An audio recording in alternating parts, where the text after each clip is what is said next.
So ayan na nga po mga guys, no, yung pusa na akin pong nakita sa may Blooming Treat.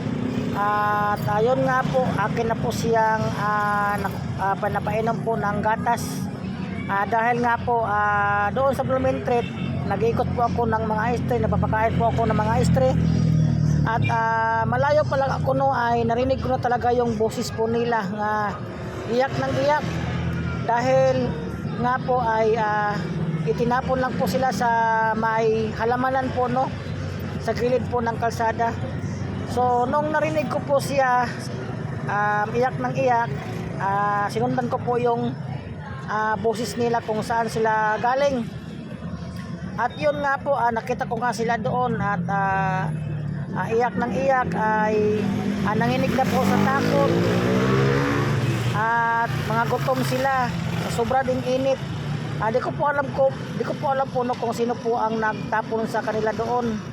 Basta sinundan ko lang yung kanila pong iyak at nakita ko po yan sila doon sa halamanan. So ayan nga po no, nung nakita ko sa halamanan ay agad po akong kumuha po ng gatas para po sila ay makakain man lang. So dyan ko po sila nilagay po no, sa isang malaking kids. At yun nga po, inisa-isa ko po silang pinainom po ng gatas para po maibsan po ang kanila pong gutom. Dahil nga po ay wala po tayong mamakat. Yan po yung halamanan po nga akin pong silang nakita kung saan po sila itinapon. So sila po ay talagang nakakaawa talaga ang kanilang sitwasyon. Bibi pa lang sila no, ay tinapon na po sila dito sa gilid po ng kalsada. At buti na nga lang po ay dumaan po ako doon at narinig ko ang kanilang boses, iyak ng iyak talaga at nanghingi po sila ng tulong. So sa nagtapon po nito, wala talaga siyang awa sa mga maliliit po na pusa. Siguro ilang pa lang to no, ilang buwan pa lang to, wala pa siguro to siya nag-isang buwan, tinapon na sila dito. Kaya nga po ay kumuha po agad ako dyan ng tubig para po painumin sila, kasi nga nainarawan po sila dyan. At inisa-isa ko po silang pinapainom po ng tubig. So pagkatapos po nila makainom po ng tubig ay agad ko po silang dinala sa amin at tinagay ko po sila sa kids. At bumili po ako ng gatas para po maibsan po ang kanila pong gutom. Dahil di ko po alam kung ilang araw na po sila doong tinapon po no. Dahil sobrang na po nilang dungis at nagmumuta na po sila. So buti na lang po ay nandito po yung nagmamalasakit po nga si Madam. So ipapasa ko po mamaya po yung ilagay ko po sa comment section ang kanya pong pangalan, kung sino po ang nag-adapt po sa tatlong pusa. Siya po ay si Imelda po no, Magaliano. Siya po si Imelda Amelgano ang nagkupkup po ng pusa. So dinala po yan doon sa may Pateros Talikatayon. So mamaya pong sa comment ay nilalapag ko po yon kung saan po lugar si Madam at doon po maalagaan po ang mga baby cat. So ayan na po yung rider po no, papunta na po yung rider po doon sa location po ni Madam at sila na po ang mag-alaga. Yan po yung kanilang mga pusa, mga stray po yan lahat at nakinob ko po ni Madam. So dyan po siya dadalhin ang mga baby cat. So maraming salamat po Madam sa pagkupkup mo sa tatlong baby cat na itinapon na nakita ko po sa kalsada sa Blooming Treat. Doon ko po sila nakita po sa Blooming Treat. At si Ma'am Imelda po ang nakupkup po ngayon sa tatlong baby cat po na itinapon po sa kalsada doon sa may halaman at akin pong nakita. So marami po siyang mga alagang pusa po. Lahat po yan ay puro po mga galing po sa labas, mga stray cats po yan na kanya pong inadapt. At ngayon po ay talagang malulusog po ang kanya pong mga pusa ni Madam Puno. Pasalamat na lang po tayo dahil po mayroon pong isang taong nagmamalasakit po sa mga stray. na inabandon na po ng mga tao, itinapong kung saang lugar man lang. So maraming salamat po Madam Imelda sa pagkukup niyo po sa mga stray cats sa mga kalsada, na andyan ka po para po sa kanila. Nagpasalamat po ako ng marami po Madam, dahil nga po sa pagkup niyo po sa mga pusa. At nakita naman po sa video, talagang ay malulusog po ang mga pusa at hindi nyo po napapabayaan po ang mga pusa. Salamat din po sa caretaker po ni Madam. Sila po ang nagpapakain po ng mga pusa. So napakarami niyang pusa na pinapakain po ni Madam araw-araw. Sana po bigyan pa siya ni Lord po ng maraming blessings dahil po sa kanyang kabaitan para po sa mga pusa. Sana po patuloy lang po ni Madam ang kabutihan niya para po sa mga stray na kinupkup niya. Napakaraming stray po yan, napakaraming pusa na pinapakain niya araw-araw.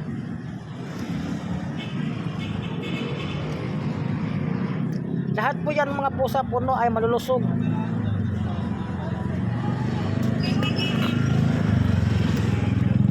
So sa mga nagtatanong po, ilalapag ko po mamaya yung pangalan po ni Madam kung sino po yung nagkup po sa pusa.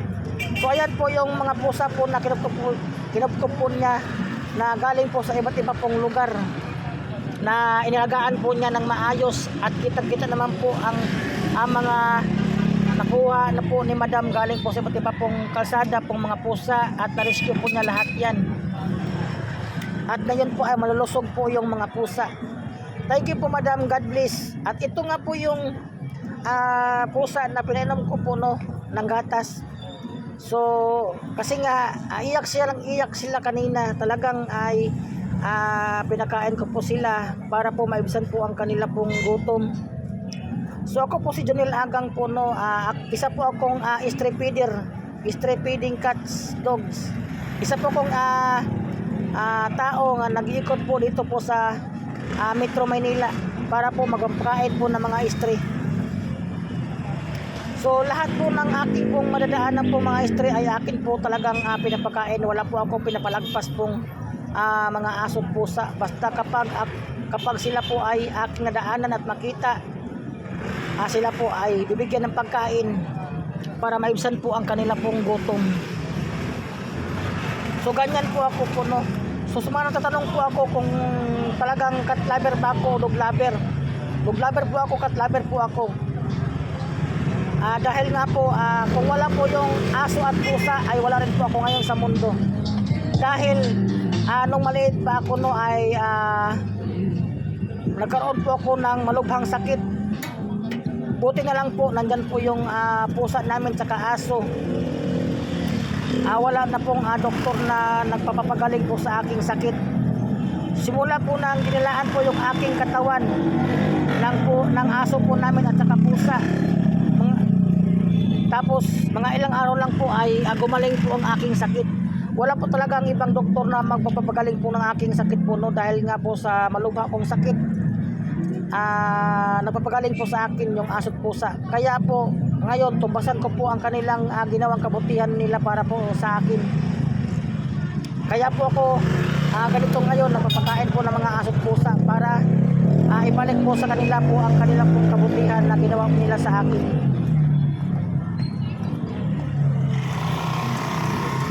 Huwag po kayong magagalit po sa akin kung yung aso pong namatay na hindi ko po na alagaan ng husto. Sana po mapatawad niyo po ako sa aso pong namatay. Hindi na po maulit po ang nangyari. So ngayon po yung pusa na yan, tatlong pusa ay isa-isa ko pong pinakain po sila. Kasi nga iyak po sila talaga ng iyak sa gutom.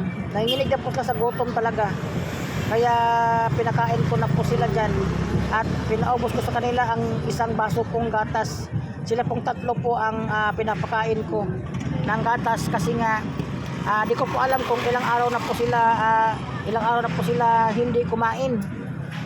At buti na nga lang po nagawi po ako sa Bloomington at akin po silang nakita. So hindi po ako nagdalawang isip po na hindi ko sila kunin. Dahil talagang nakakaawa po sila. May buhay din po sila. Di ko alam po kung sino po ang nagtapon sa kanila. So sa mga nagtapon po ng mga pusa or aso, sana po makarma kayo sa ginawa ninyo. Huwag po tayong magtapon po ng mga aso at pusa dahil po sila po ay mga swerte. Swerte po sa ating tahanan po sila. Dito ko po sinasabi po ang lahat-lahat po, no, sana po mahalin po natin ang mga aso at pusa dahil nga po sila ay bigay ng Diyos. At ibinigay sa atin para po sila ay ating alagaan. Sila naman po, binigay po sila sa atin ng Diyos dahil sila po ay malaking pakinabang po sa atin yan. Kaya wag po tayo magtapon ng mga aso at pusa, wag po tayo mananakit sa pusa, wag po natin silang saktan dahil sila po ay sa atin po sila umaasa. Sana po marami po makapanood po nitong aking video para po sa mga aso at pusa na sana wag silang saktan. Mahalin po natin sila, pakainin po natin sila dahil yan naman po ang kanila pong sa atin na sana mapakain natin sila. At wag tayong basta-basta po magtapon po ng mga aso at pusa dahil sila po ay may buhay din sila tulad po natin. Kung ano pong naramdamang sakit nila, kung sa atin po ay ginawa po yan, maramdaman po din natin yan. Mahirap pong mag-alaga ng pusa o aso, pero sila po ay mababait pong mga aso at pusa. Kung tuturuan lang po natin sila po ng magandang asal, ay kaya po nilang matutunan po. Lahat po ng mga aso at pusa ay may sarili pong isip, may sarili po silang utak para po kung sila po ay maturuan lang po natin sila ng tamang paraan sa pagtuturo, matuto po sila.